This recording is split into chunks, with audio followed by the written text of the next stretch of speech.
I'm hurting for Africa, because now the United States has inserted AFRICOM into Africa. Soldiers are there supposedly trying to track down Mr. Coney, but in reality it has nothing to do with the Lord's Resistance Army.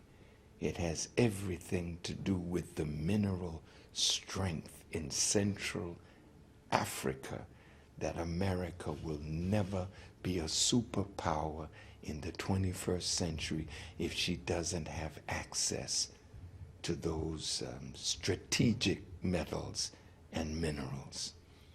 And now that the African Union would even recognize the National Transitional Council, it's so grievous to me, because those Arabs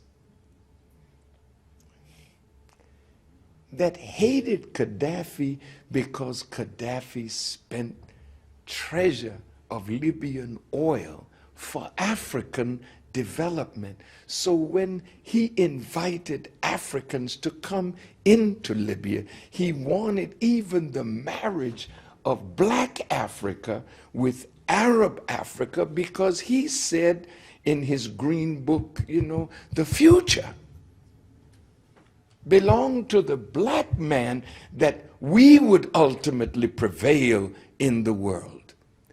And their hatred of what he did caused them, when they overthrew Gaddafi, to kill and slaughter Africans in Libya, black Libyans and Africans that were living in Libya, slaughtered.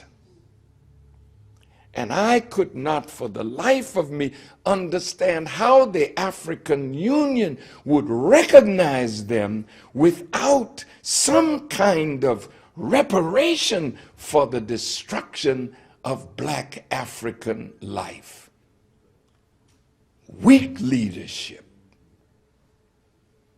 weak, cowardly leadership that is so frightened of North America and Europe, that you allow yourself to be trodden underfoot so that the next generation receives nothing but the legacy of cowardice.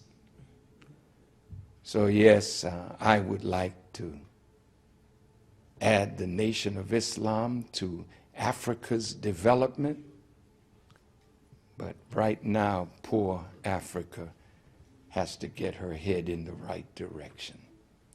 Thank you for your question, Mr. Walcott. I'm sorry I went so long, but it was a wonderful question.